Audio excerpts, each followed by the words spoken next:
A gente ainda tem mais alguns minutinhos. Eu acho que tanto esse discurso de ódio que você falou, Pietra, que é muito mais da esquerda, né? Eles são fascistas, nazistas. Eu não tenho nada de nazista nem de fascista, Deus me livre, me guarde. Mas eles usam essa retórica. Mas também alguns bolsonaristas também, né, atacam, né? E isso não é bom pra ninguém. Eu digo mais a forma como as pessoas se sentem, não tanto com o que elas falam. Por exemplo, a esquerda... Normalmente a esquerda é mais vitimista e mais, né, aquela história de terceirizar culpa de tudo, né? Então a esquerda ela se vitimiza e ela não quer arcar com os erros que ela mesma cometeu, né? Então é muito comum a gente ver as pessoas se aderindo à esquerda por essas pautas, porque ela se sente incomodada, ela é mais sentimentalizada, se sente mais vítima do mundo e ela adere aos coletivos da esquerda. Isso não acontece na direita. Sobre xingar, isso está falando é fascista, é genocida, é comunista, eu acho que isso faz parte do debate político. Mas eu digo mais em relação a como as pessoas se sentem. Eu acho que é mais fácil as pessoas aderirem a esses sentimentos negativos em relação à direita, ou seja, à esquerda. É mais fácil a esquerda ficar mais ofendida quando a direita fala algo do que o oposto. E você, o que você acha? Você acha que os ânimos estão mais acirrados com esses desmandos da justiça? Eu acredito que não só os desmandos da justiça, mas os próprios candidatos florescem alguns discursos e alguns debates que acirram os ânimos naturalmente. Então, em termos de marketing, por exemplo, são muitas as ferramentas que estão sendo usadas, memes, cortes e tudo mais, que estão alimentando as militâncias, né? O grande problema é a militância que vai ficando com cada vez mais raiva e um vai brigando com o outro e, de repente, você pode perder o controle em algum momento. Mas é que, na verdade, faz parte da política. Eu acho que faz parte do discurso político, faz parte da eleição, desde que não tenha agressão. Porque brigar com parente, brigar com amigo, isso aí a gente fez a vida inteira discutindo um contra o outro. Agora, a partir do momento em que a gente começa a ter atos de agressão ou atos de agressividade, né, em vias de fato, e aí eu acho que o discurso vai ficando mais perigoso e a gente tem que intervir de alguma forma para tentar controlar um pouco os ânimos. Concordo. Eu só complementar um ponto aqui, eu concordo com a Carla, né, eu acho que as decisões judiciais, de forma como está sendo hoje em dia, ela acirra os ânimos, mas é bom deixar claro que a gente está numa democracia e faz parte da democracia criticar a decisão judicial e também respeitar a decisão judicial. Eu posso não concordar com o STF, mas o STF é o gargalo institucional do país, que deve ser respeitado, deve ser observado. Eu sou a favor de um processo civilizatório, isso que eu defendo. Não é? A gente discorda da decisão, a gente discute a decisão, a gente estuda a decisão, a gente declara publicamente porque a gente discorda da decisão, e no futuro, se tiver uma decisão, um assunto da mesma relevância do assunto que foi criticado, a tendência é o STF e o judiciário revisitar a sua decisão e mudar. A civilização vai para frente dessa forma. A democracia vai para frente dessa forma. Se a gente reclamar, o STF vai revisitar as decisões. Não meramente reclamar, estudar, debater, criticar. Eu acho que está rolando um exagero também. Entendeu? A gente não pode confundir o terreno das redes sociais com o mundo real. Nas redes sociais é sempre ali 1, 2, 3%. E só, porque às vezes a gente briga nas redes sociais, nossa, eu fiz um vídeo, deu não sei quantas curtidas, deu não sei quantos likes, mas nem todo mundo que me deu aquela visualização, aquela pessoa está concordando comigo, ela só assistiu o meu conteúdo. Eu acho que o termômetro correto é o da rua, o termômetro correto é o do trem, o termômetro correto é o do ônibus, é da fila de banco, é da lotérica, é quando você vai num restaurante. Você está vendo as pessoas se degladiarem? Vocês estão vendo as pessoas brigarem dessa forma? Até as próprias coisas que a gente vê, tudo bem que aqui a bancada é um pouco mais informada, você que tá sabendo de tudo, tá lendo muito jornal, graças a Deus, hoje o Brasil tá tentando se informar mais, quer saber menos de futilidades, entendeu? Mas eu acho que a gente não tem esse ambiente tóxico que todos os jornais gostam de vender. Oh, meu Deus, amanhã tem o 7 de setembro. Aí quando você sai na rua, tanto você de direita quanto você de esquerda, que tem que tem o seu direito de reclamar, que tem o seu direito de ir lá apoiar o seu candidato, tanto a manifestação de esquerda quanto a de direita, você pode ver que as duas estão correndo numa determinada paz. Até as próprias manifestações de esquerda, e são muitas que estão acontecendo, ultimamente você não anda vendo o quebra-quebra que estava rolando até outro dia. Até outro dia você tinha uma manifestação de esquerda, ela terminava com quebra-quebra, ela terminava com um banco sendo quebrado. Até essas estão mais amenas. Então, tipo assim, A gente não pode confundir isso, não pode colocar na cabeça do cidadão que quando ele sair amanhã de verde e amarelo, ou no caso meu de branco, que eu acho que eu não fico bem de verde e amarelo, entendeu? Que ele pode ir tranquilo pra rua, que não vai ser como se fossem duas torcidas organizadas e que, nossa, quando eu ver um petista ele vai bater em mim, ou quando eu ver um cara com a camiseta do Bolsonaro, isso vai acontecer. Não é assim que funciona. Bonito, agora são 13 horas e 13 minutos. Vamos falar justamente de 7 de setembro. Bolsonaro vai estar em duas capitais, né? Vai estar em Brasília, no Distrito Federal, e no Rio de Janeiro. Ele vai assistir a parada militar em Brasília. E aí alguns aliados pensam se ele deve discursar ou não, falar ou não, ou se vai ao Rio de Janeiro e fala lá. Eu estava lendo aqui, me informando agora, os aliados dizem que ele tem que adotar um tom mais ameno, que é o que a gente estava falando aqui na mesa, né? Tá muito perto. Então que ele não aproveite o palanque lá no Rio de Janeiro para acirrar mais os ânimos ainda. Será que não? A gente tem uma repórter ao vivo aqui na Avenida Paulista, em São Paulo. Em São Paulo estão previstos 13 caminhões de som. Ela está lá, Camille Yunis. Por favor, fala aqui com a gente, querida. Como é que está aí a programação? Mais de 10 veículos na Avenida Atlântica, no Rio de Janeiro. E aqui em São Paulo, vão ter mesmo os tratores do agronegócio? Conta pra gente, por favor. Oi, Carla, ótima tarde para você, para todos que nos acompanham aqui na Jovem Pan. Olha, Carla, a expectativa é de 13 caminhões aqui na Avenida Paulista, 13 carros de sons. Por enquanto está tudo muito tranquilo, mas amanhã o cenário vai ser completamente diferente aqui na Avenida Paulista. Expectativa dos organizadores é de mais de 1.500.000 pessoas por aqui, viu? E 13 caminhões espalhados aqui ao longo da Avenida Paulista. A avenida estará completamente fechada para os carros, então só as pessoas poderão circular por aqui. E a expectativa é de que as pessoas cheguem pelo metrô, né? Então, até o horário marcado para começar essas manifestações, que será por volta das 2 horas da tarde, o metrô funcionará normalmente. Mas, segundo a polícia, caso haja um aumento expressivo, né, das pessoas, pode ser que algumas estações aqui da Avenida Paulista sejam fechadas. E as pessoas terão que ter acesso, né, através da linha azul da Estação Paraíso. A expectativa, então, é de que a CET faça a organização do trânsito ao redor, porque a Avenida Paulista estará fechada, então também não vai circular ônibus por aqui. Os ônibus circularão apenas pelas ruas paralelas aqui à Avenida Paulista. E também é importante a gente destacar, né, Carla, que segundo a polícia, terão 2 centros de atendimentos médicos aqui na Avenida Paulista amanhã, nos 2 extremos aqui da Paulista, tanto no sentido Brigadeiro quanto no sentido Consolação. Para caso alguém passe mal, aconteça alguma coisa, terá esses postos de atendimento e a CET fazendo monitoramento. Também a expectativa é de que haja um policiamento, porque a gente sabe também que tem tido muitos assaltos aqui na Avenida Paulista e esses criminosos acabam extrapolando, né? Vem que tem muita movimentação e eles acabam aproveitando este momento. Amanhã a gente tem também atos de movimentos de esquerda. O grito dos excluídos deve acontecer ali na capital da Sé, região central de São Paulo, por volta das 9 horas da manhã. Então, dia movimentado de 7 de setembro amanhã. E é claro, a gente vai acompanhar todos os detalhes. Querida, você está em qual ponto aí da Avenida Paulista?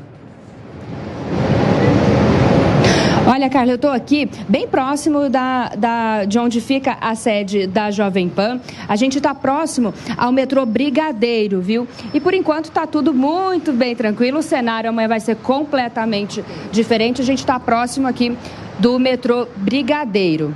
Tá. Gente, isso aí amanhã vai estar tomado, viu? Inclusive eu, Pietra, Negão, vamos estar lá para defender a... Posso falar umas palavras sobre isso? Pode. Deixa eu só terminar aqui de concluir aqui, Negão, desculpa. Uhum. Eu vou falar com a Camila, eu quero continuar com ela. Eu já fui repórter de rua, já fiz ao vivo, eu adoro fazer ao vivo. Gritos dos Excluídos, que acontece desde 1995, parece que vai ser cancelado, viu? Parece. Eu não sei se agora com a informação mais nova da Camila vai ser realmente às 9 da manhã. Camila, me fala só mais uma informação. Quem tá querendo ir?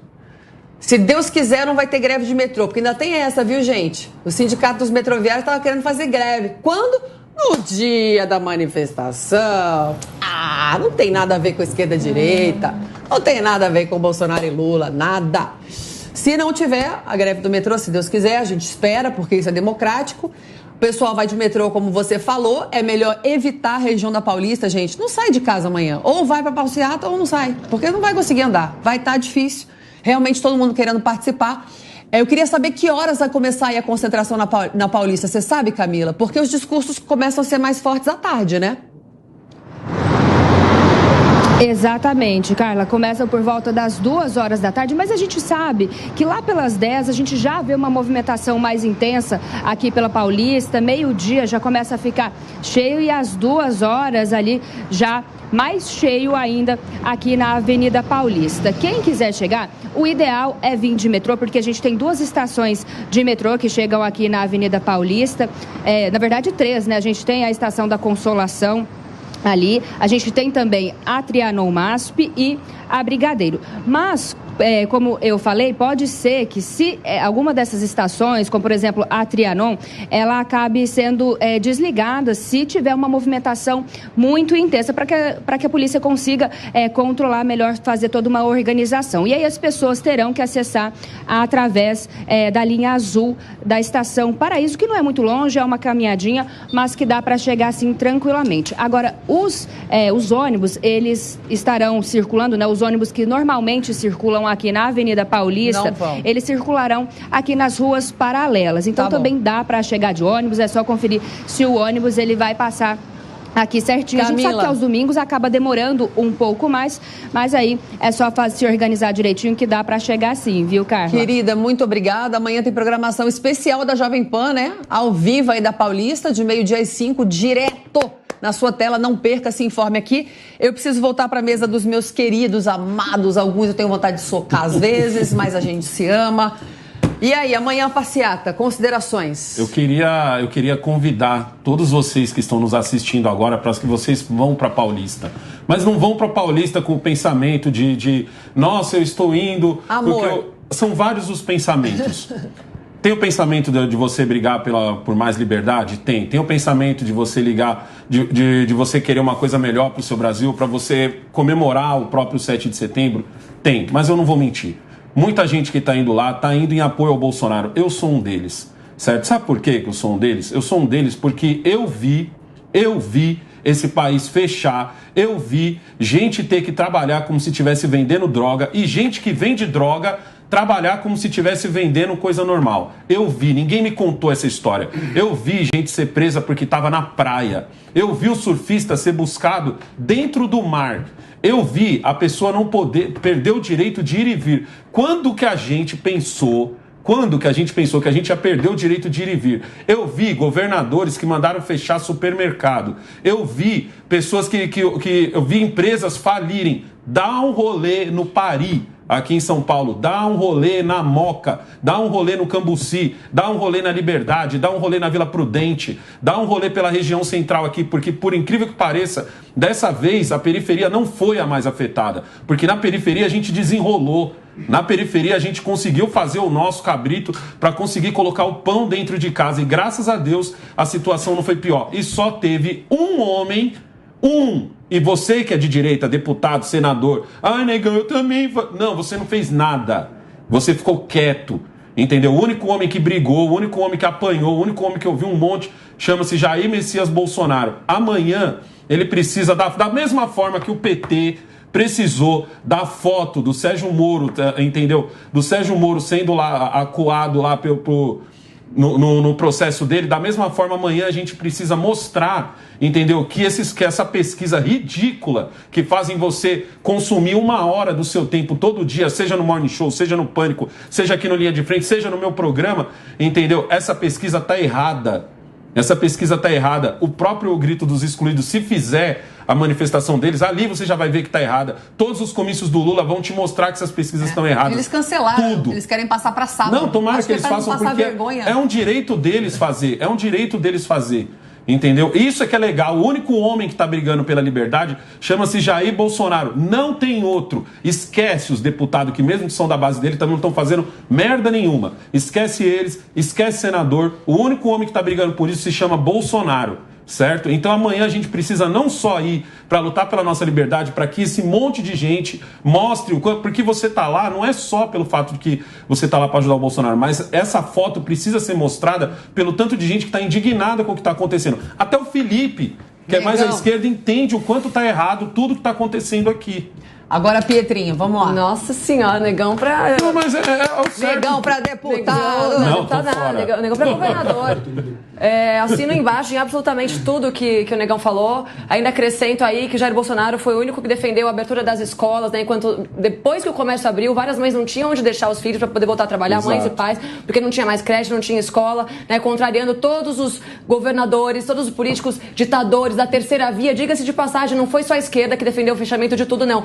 Foi a terceira via aí que os Faria Lulers adoram também, foi o Dória, foi essa série de terceira via que vocês gostam. Não existe a terceira verdade, não existe uma meia verdade, existe a verdade e a mentira. Não tem meia verdade. Não existe eu defendo a democracia e a liberdade, mas existe eu defendo a democracia e a liberdade, ponto. Não existe mas entre o bem e o mal. E a gente está nessa dicotomia e não caiu nesse discursinho do pessoal, tá muito polarizado, a dicotomia ela não é saudável. Ela é sim, não tem relativização entre o bem e o mal, a verdade e a mentira. Tá? Então a gente tem que ir pra rua sim, para defender as nossas liberdades individuais que sofreram fortes, nem ameaças, né? Sofreram fortes ataques, né, nos últimos tempos aqui no Brasil. É muito importante que a gente mostre não só para o Brasil, mas para o mundo todo que a maioria dos brasileiros ainda estão sim no lado do bem.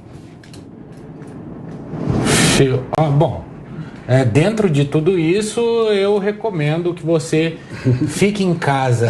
Se não gostar de baderna, não baderna não de tem briga. Baderna. Alto lá. Eu fui na do ano passado, o pessoal tava falando aí da segurança, não teve um roubo, uma lata de lixo jogada, uma confusão, nada. E eu moro aqui do lado da Paulista. Eu fui em todas, eu assino embaixo, não teve nada. 3 horas e 24 minutos. Espero todo mundo lá amanhã.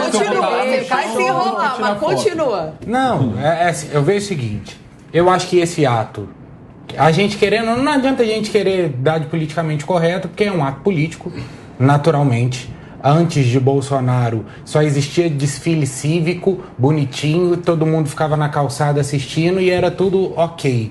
Depois de Bolsonaro, isso virou uma manifestação política. Então, não adianta a gente querer ser politicamente correto e achar que o 7 de setembro é um desfile cívico. Não é. É um ato político, é uma manifestação política pró-Bolsonaro, que também, diga-se de passagem, se apropriou devidamente dos nossos símbolos, né? A bandeira nacional e tudo mais. Às vezes é porque ele nunca queimou a bandeira do Brasil, né? Na verdade, ele defendeu. Às vezes é por causa disso. Mas hoje, assim, a gente querendo ou não, existe associação. Você vê uma bandeirinha do Brasil, você lembra de Bolsonaro, naturalmente ele conseguiu transformar isso num símbolo político. Porque então, o outro partido nunca levantou a bandeira verde amarela. Só sabe levantar a bandeira da Marielle, do Che Guevara, da Foice e o Martelo, né? Por que ninguém levantava a bandeira do Brasil antes? Importante. Eu acho que o 7 de setembro tem que ser visto sobre dois aspectos. O aspecto do fanismo e o aspecto da esquerda tradicional. Né? O fanismo ele é retratado pelo Bolsonaro, que sequestrou os símbolos nacionais, de certa forma, não é? Mas não conseguiu nacionalizar o 7 de setembro, no sentido de fazer com que todos os brasileiros, todas as classes sociais, todas as regiões do Brasil participassem do bicentenário da independência. Tá? Porque qual que é o ideário nacional? O ideário nacional é a integração nacional. Sobre esse aspecto, a comemoração do 7 de setembro amanhã vai ser um retumbante fracasso. O Bolsonaro não conseguiu integrar o Brasil.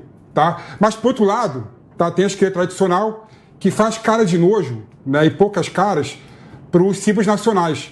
O que também é um problema, que acha que a pobreza, que acha que a combate à pobreza nacional se faz deixando de lado a questão da soberania nacional, o que é um erro.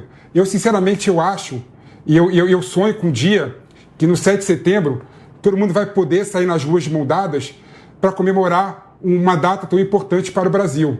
Que não fique só entre apoiadores do Bolsonaro, que o pessoal do Lula não veja com maus olhos a questão do 7 de setembro. O 7 de setembro bicentenário tem que ser comemorado por todo mundo.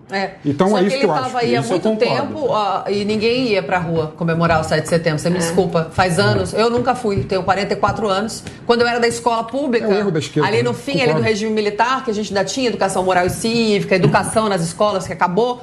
a gente fazia os desfiles lá com a bandeira e tal e tudo. Acabou isso, não tem mais. O Bolsonaro não sequestrou, ele resgatou o que estava parado, morto, para o espírito cívico que o brasileiro tem, porque o brasileiro é um povo guerreiro. Todo mundo que está aqui é imigrante, veio para cá pobre, luta, e o povo se identificou com isso. Se der tempo, eu chamo a Deise, não sei se vai dar, porque a gente tem mais uma sonorinha para acabar o programa, uma sonora do Bolsonaro chamando as pessoas para o 7 de setembro.